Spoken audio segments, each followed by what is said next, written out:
আসসালামু আলাইকুম প্রিয় দর্শক, আজকে আমরা বিশ্ববিখ্যাত সাহাবী রাসূল ওমর বিন খাত্তাব রাদিয়াল্লাহু আনহুর ইসলাম গ্রহণের কাহিনী শুনতে চলেছি। প্রিয় দর্শক, এই কাহিনীটি বড়ই মর্মান্তিক আর বড়ই বিখ্যাত। হয়তো আপনারা এর আগেও শুনেছেন, কিন্তু ওমর রাদিয়াল্লাহু আনহুর ইসলাম গ্রহণের কাহিনী এতই সুন্দর, এতই মর্মান্তিক, যখনই আপনি শুনবেন তখনই আপনার অন্তর কেঁপে উঠবে, তখনই আপনার রসুলের প্রতি এবং দ্বীনে ইসলামের প্রতি মোহাব্বত বেশি তৈরি হবে ইনশাআল্লাহ।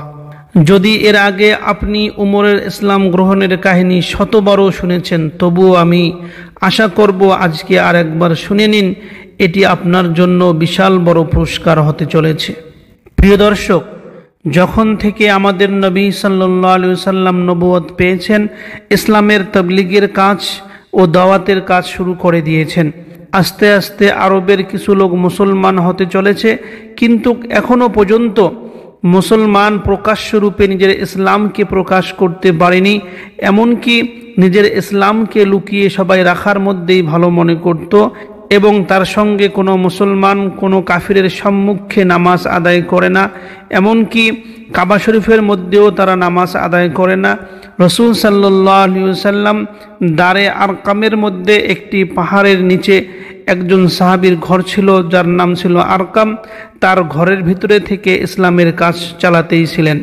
এখনও পর্যন্ত মুসলমান প্রকাশ্যে আসেনি, শুধুমাত্র 40 থেকে 50 জন লোক ইসলাম গ্রহণ করেছে।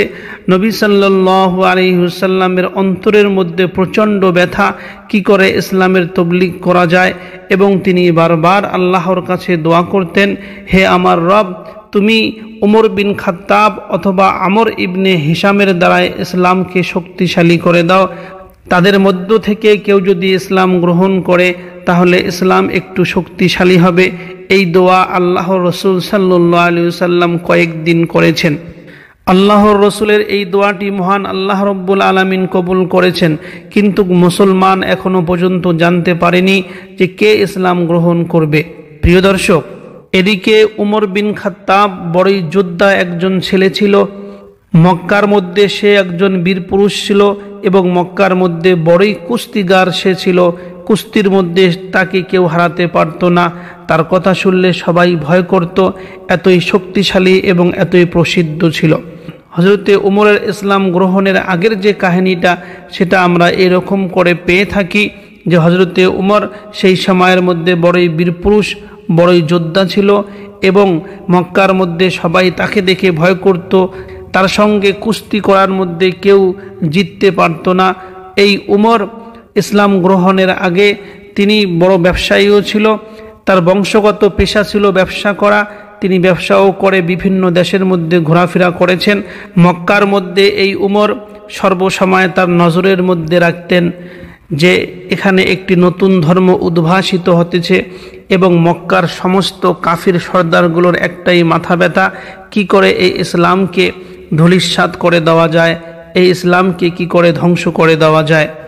মক্কার মধ্যে যারা নতুন মুসলমান হয়েছে তাদের সঙ্গে এই উমর বিশাল বড় একটা দুশ্মনী রাখতেছিল, এবং যতটুকু সম্ভব হইতো উমরও ওই নতুন মুসলমানের উপরে অন্যায় অত্যাচার, এবং যতটুকু সম্ভব হইতো সে চেষ্টা করত মারধর করে তারা যেন আরও কুফরির মধ্যে ফিরে আসে।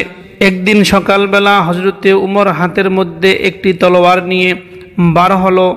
একজন লোক জিজ্ঞাসা করলো, উমর তুমি কোথায় যাইতেছো?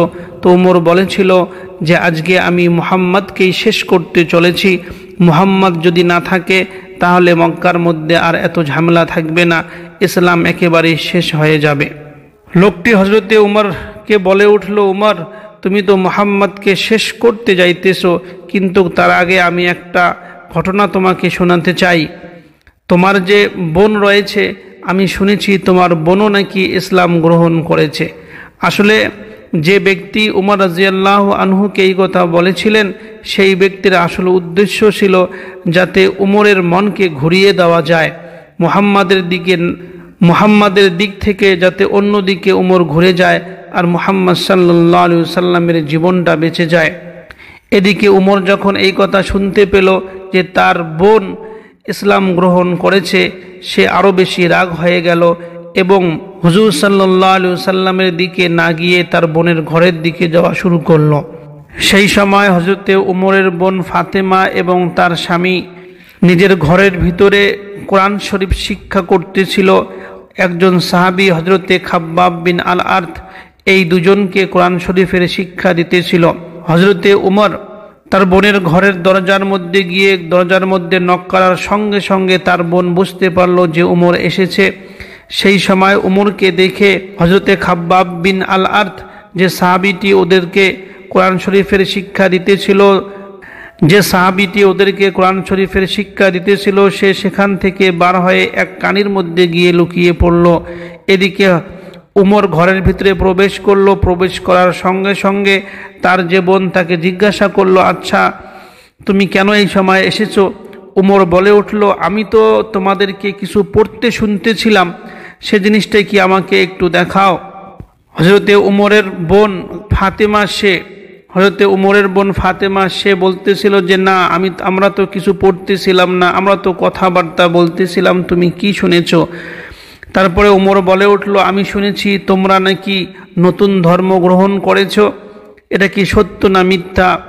এ কথা বলার সঙ্গে সঙ্গে হযরতে উমরের বোন উমরকে বলে উঠল, আচ্ছা বলো তো, যদি তোমার ধর্মের থেকে কোনো সত্য ধর্ম বার হয় তাহলে তুমি কি করবে?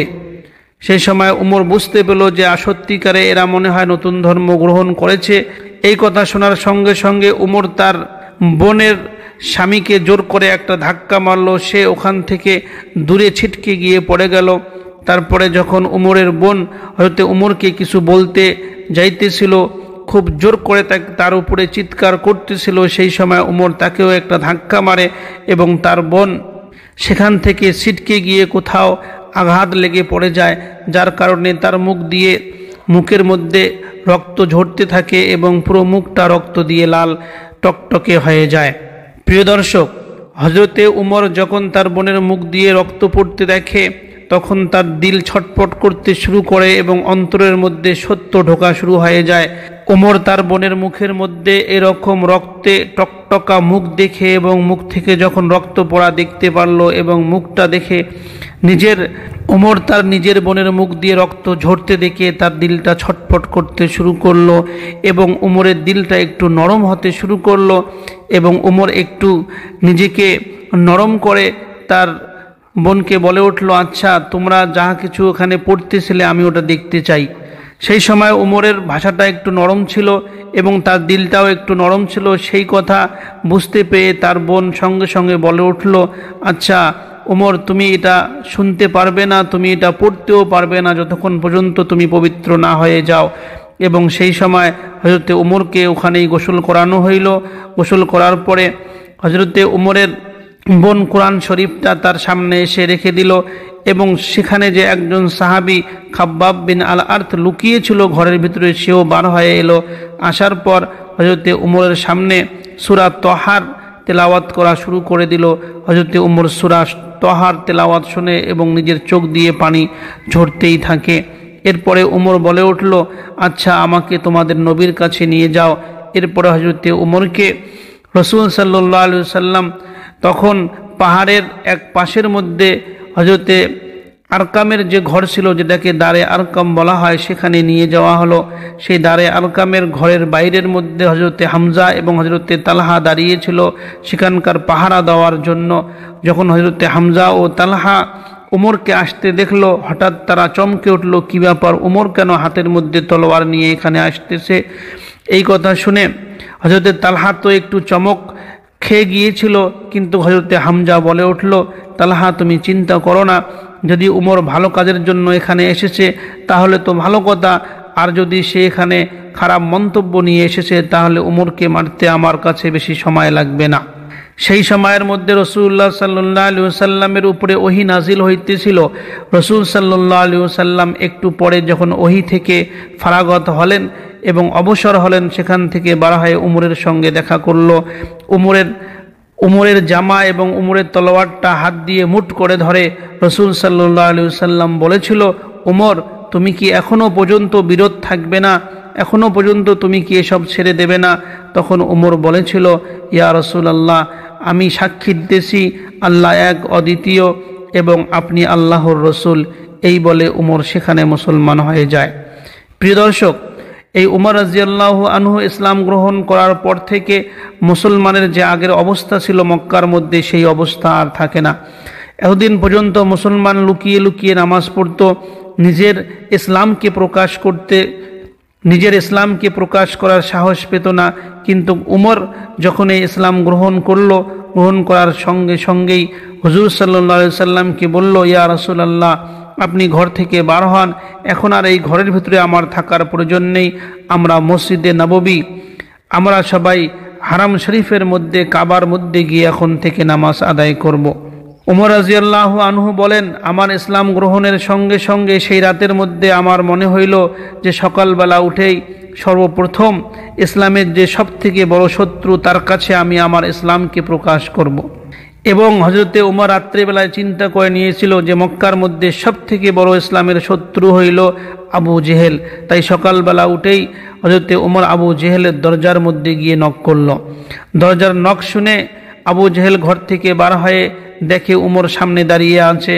তো আবু জেহেল বলল, উমর, কি জন্য তুমি এসেছো? উমর রাদিয়াল্লাহু আনহু বললেন যে আমি তোমাকে এই খবর দিতে এসেছি যে আমি ইসলাম ধর্ম গ্রহণ করেছি এবং ইসলাম ধর্মের সমস্ত নিয়ম কানুন আমি মেনে নিয়েছি এবং মুহাম্মদ সাল্লাল্লাহু আলাইহি ওয়াসাল্লামকে আমি আল্লাহর রসুল হিসাবে মেনে নিয়েছি।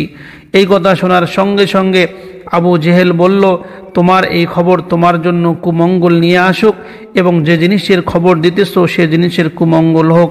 এবং আবু জেহেল দরজা বন্ধ করে ভেতরে চলে গেল। প্রিয় দর্শক, হযরত উমর রাদিয়াল্লাহু আনহু ইসলাম গ্রহণ করার পর থেকে মুসলমান আর আগের মতন মুসলমানের অবস্থা ছিল না।